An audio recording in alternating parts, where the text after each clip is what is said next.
f'dan il-programm jidhru xi prodotti kummerċjali. Dan il-programm huwa adattat għal kull età.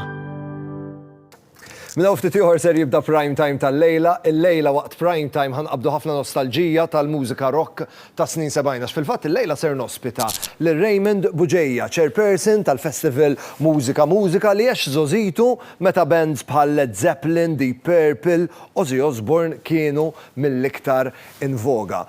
Ray bil-professjoni tiegħu ħadem fl-iktar irkejjen u pajjiżi remoti, però ħajtu qatt kienet fil-periklu niltaqa' ma' Ray minna ftit ieħor. Prime time ħajibda issa. Prime time qed jiġi mossal lilkom grazzi għal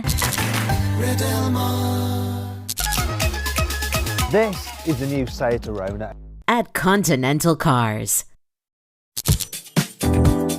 United Colors of Benetton. Solpadeine soluble. St. Thomas Hospital. Total is a great choice.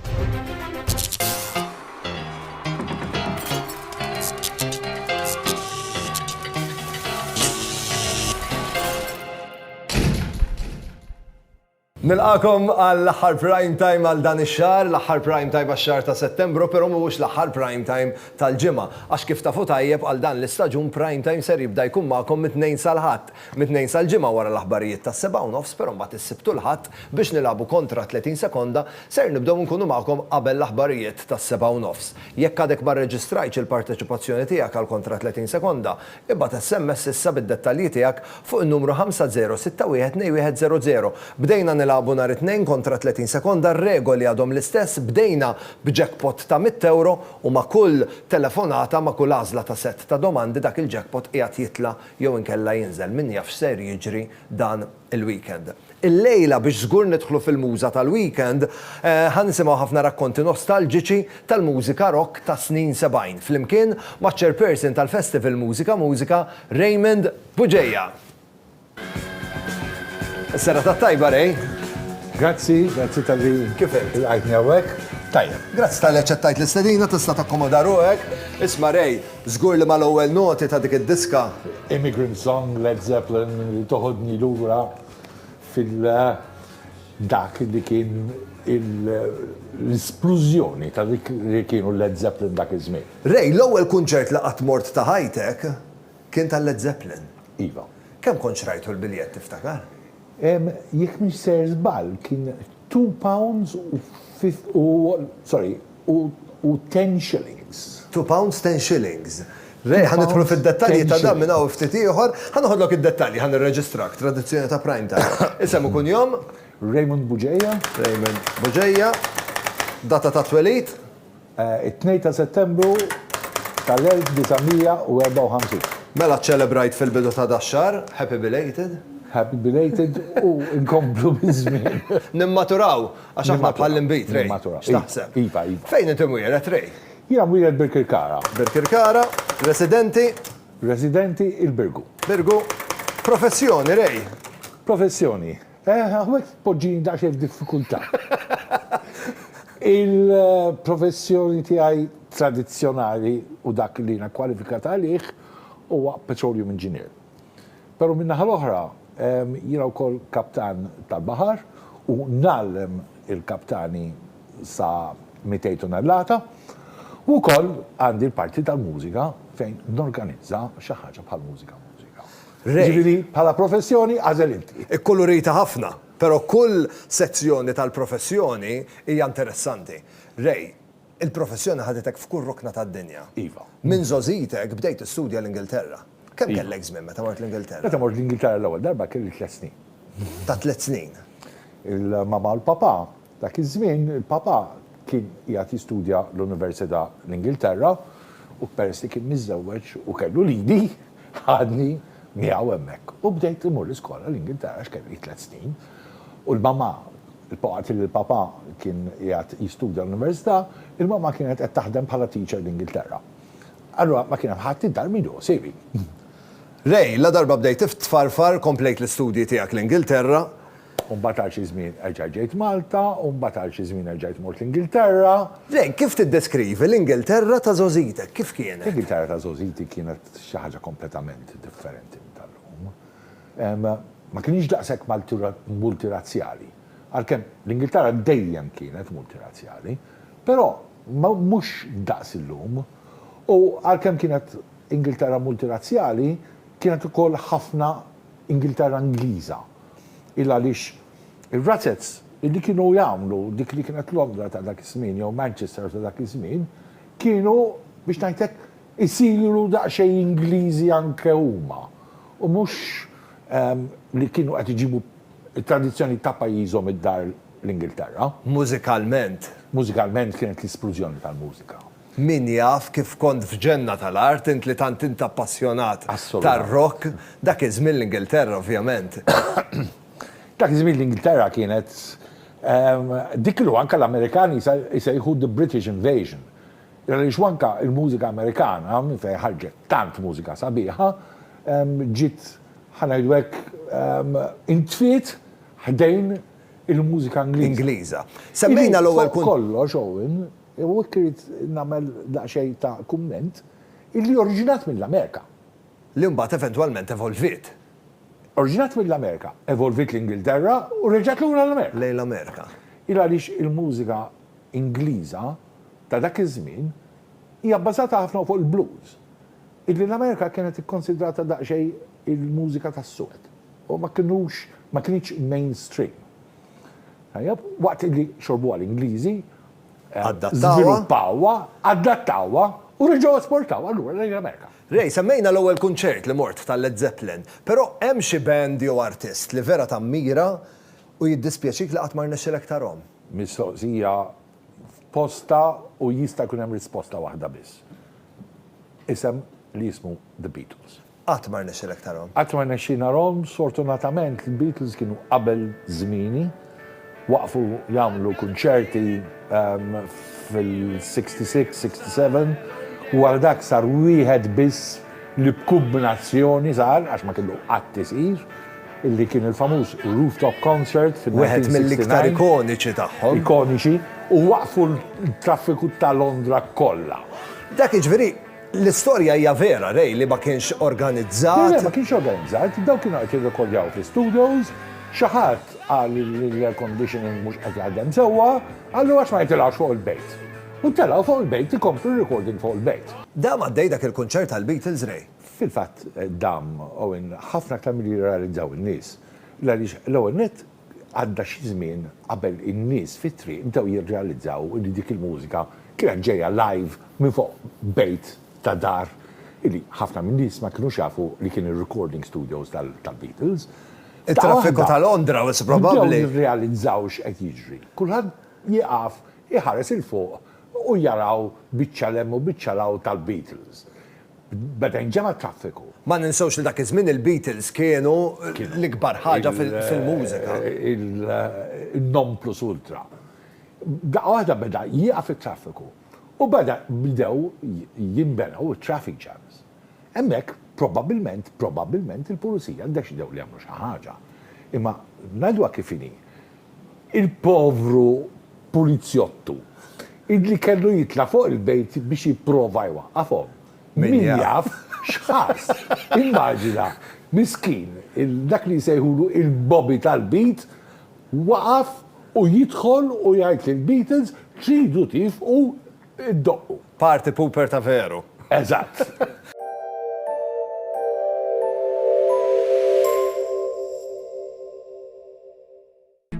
We believe that people should be proud to show where they live. We only use experts and trusted contractors to work on our projects, who are also continuously supervised by our dedicated hands-on architect and project manager. We build nicely designed projects on time, using high-quality materials while respecting the neighbors around us. We are Cosmopolitan Developments. Rej, ċertu nostalġija ġelli rakkuntajt li kont wieħed minn tal-ewwel li kont ixxandar ir-rock fuq ir-radio f'Malta. Iva. Flimkien ma' grupp ta' kollegi illi minnaw nsellmilhom, kollegi li ħafna minn nies jgħadhom jiftakru l-ismijiet tagħhom, ċertament nies bħal Norman Hamilton, ċertament nies bħal Leo Brinkat, Ma xiex insemmi żmien oħra illa għaliex Biex ma tinsal ħadd żgur. biex ma jinsarħat. Konna il-grupp oriġinali li bdejna l-ewwel xandiriet fuq stazzjon tar-radju Malti. Il-teknoloġija min jaf kemm kienet differenti mill-lum. Kien kompletament differenti, assolutament Minn fejn kontu ġibu għal-mużika ġdida? Il-mużika ġdida. Il-mużika ġdida, ovvjament, dak iż-żmien ma kienx internet. U ħafna mill-djar diskografiċi kienu jibatu il-diski bħala samples. Sfortunatament fil-qasam tiegħi ma kienux jaslu dawn id-diski samples. Il-rock ma kienux jibatuhom. Għax kienet meqjusa bħala mużika mhix popolari, kienu jgħidu. Is-suq kien żgħir. Is-suq kien żgħir. U rock konna nippreżentaw ħina u kollega tiegħi li minna nsellimlu tajjeb huwa bniedem magħruf għal nies tal-One li huwa Leo Brincat. Ir-rock fuq ir-radju Malta bdejni jiena u Leo Brincat. U jiena u Leo Brincat konna ndaħlu jdejna fil-but u nixtru l-albums ġodda minn butna biex nippreżentawhom fuq ir-radju. Rej, ir-rockers dak iż-żmien u għadhom illum il-ġurnata l-abbiljament tagħhom id-dera tagħhom hija differenti minn dik konvenzjonali. Kif kienu jħarsu lejkom in-nies? Bħala l-inġiel. Right?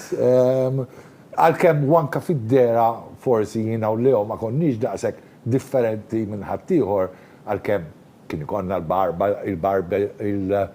il-barbetti daqsxejn jitwal, xarna daqsxejn jitwal u hekk, xorta ma konniex mainstream, imma wanka bejn in-nies tar-Radju Malta stess, anzi, nikkoreġi, ir-Radju ta' Malta, li kien l-ewwel stazzjon. Dak iż-żmien.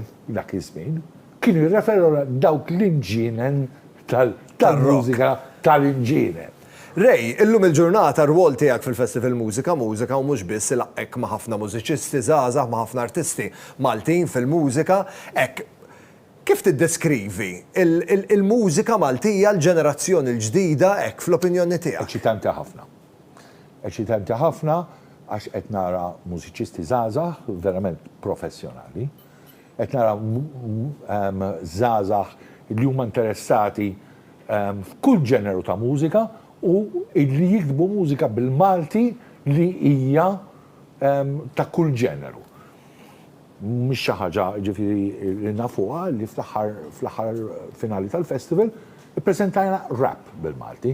Naħseb li 4-5 snin ilu għax xi ħadd kien joħlomha li din nasimgħu rap bil-Malti.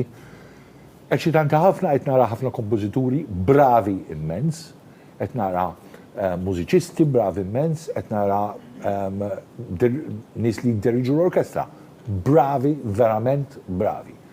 Forsi l-isbaħ ħaġa li saret f'mużika, u mhux meritu tiegħi hekk jogħġbok nixtieq nagħmel aċċent, meritu ta' grupp kbir ta' nies dedikati li jaħdmu bis-sħiħ mingħajr ma jippretendu xejn lura.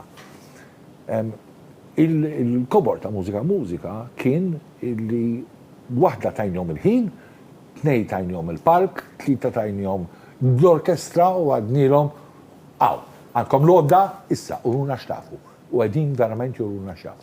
Rej, kemm l-artisti fuq koll il-pubbliku ġenerali qiegħed jistenna bil-ħerqa mużika 2023. Aħna ċerti li ovvjament dawk li tajtuna fis-snin li għaddew ħajerġa' jasal għalina u għalhekk inkunu qed nistennew dan l-ispettaklu bil-kbir. Qegħdin naħdmu bis-sħiħ, il-meetings għaddejn kontinwament biex nippreparaw l-ispettaklu ta' mużika 2023. Rej, aħna nixtiequlkom il-ħidma tajba, ngħidlek grazzi tal-li ġejt tiltaqa' miegħi illejla, ħafna rakkonti nostalġiċi tal-mużika rock ta' snin 70. Għandi ftit rigali żgħar biex ngħidlek grazzi tal-li ġejt tiltaqa' miegħi, żgur li kulħadd iħobb it-tomit tajba u għalhekk grazzi għal jogi tiegħi li kellna selezzjoni sabiħa ta' tgħid differenti li jistgħu wkoll jinxorbu fil-verżjoni sajfija ġifieri fil-verżjoni kiesħa kif ukoll grazzi għal Golden Drop għalik għandna selezzjoni sabiħa ta' żejt ta' żebbuġa li jekk ħadd ikkombinhom mal-ingredjenti favoriti tiegħek żgur li ser jirnexxielek tikkrea dik it-toma perfetta. Grazzi ħafna Rej u l-kumplament tas-serata tajba. Lilkom it-telespettaturi ħeġġeġkom biex teqgħu hemmhekk, ħammorru l-waqfa żgħira ta' reklami, prime time ħajkompli dalwaqt teqgħu hemmhekk.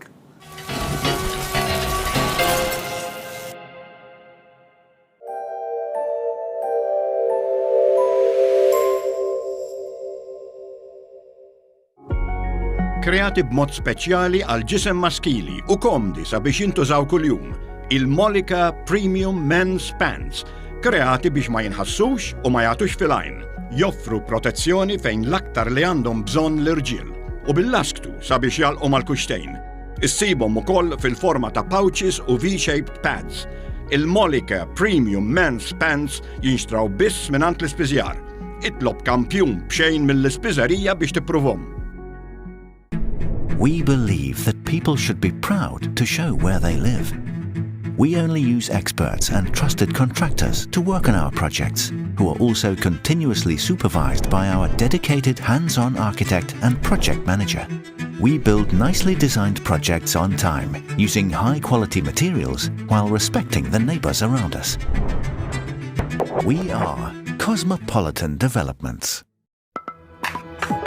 Variety is the spice of life. When it comes to cheese, we're all after quality, taste, and variety. Fior di Vita. If it's cheese, it's Fior di Vita.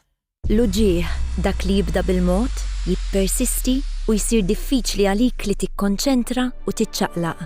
Għal dan it-tip ta' uġieħ, fejn xejn ma jaħdem, Solpadeine Soluble, formula attiva ta' codeine, paracetamol u kaffeina. Minħabba li tista' tħallathom mal-ilma, l-effett tagħhom huwa darbtejn aktar maġġel minn sempliċi paracetamol. Solpadeine huwa mediċina indikata trattament ta' uġieħ akutu moderat li ma jonqosx blużu ta' mediċini oħra bħal ibuprofen jew paracetamol. Codeine jista' jikkawża dipendenza. Uża l-30 biss, dejjem aqra l-fuljet li ssib fil-kaxxa. It's Neymar trying to feed it through. It's a stretch and it's in. And I can't remember the last time I saw something like this. Who's keeping score?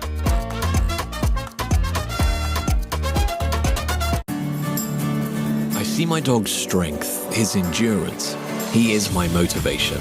I want to do my best for him. Every day I feed him ProPlan's high-quality nutrition. ProPlan, chosen by remarkable owners for their extraordinary dogs.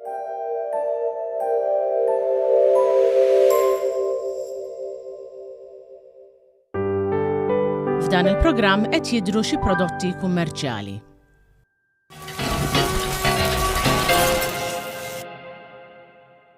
Qabel ma nħallikom u ngħidilkom ħaniltaqgħu għada nixtieq infakkarkom malajr li għandna kompetizzjoni għaddejja flimkien ma' United Colors of Benetton. Hija mirata għat-telespettaturi żgħar ta' prime time irridu narawkom bl-uniformi issa li bdejtu l-iskola biex niċċelebraw il-back to school batuli ritratt tagħkom, forsi anke nhar it-tnejn jew kellha fil-weekend erġgħu ilbsu naqra l-uniformi biex tieħdu r-ritratt. U dak ir-ritratt li tibatuli grazzi għal United Colors of Benetton jista' jrebaħkom rigal li ovvjament tistgħu tużaw dan ir-rigal issa li rġajtu lura għall-iskola biex tiċċelebraw bidu ta' sena skolastika ġdida. Qed nistenna r-ritratti tagħkom flimkien ma' United Colors of Benetton. Sa dan it-tant nixtieqilkom il-lejl tajjeb niltaqgħu għada qabel l-aħbarijiet ta' 7:30 biex nilagħbu kontra 30 sekonda. Reġistra l-partiċipazzjoni tiegħek fuq in-numru 50612100. Il-lejl tajjeb. Prime Time qed jiġi mossal lilkom grazzi għal For the love of food, Golden Drop. This is the new Seat Arona at Continental Cars.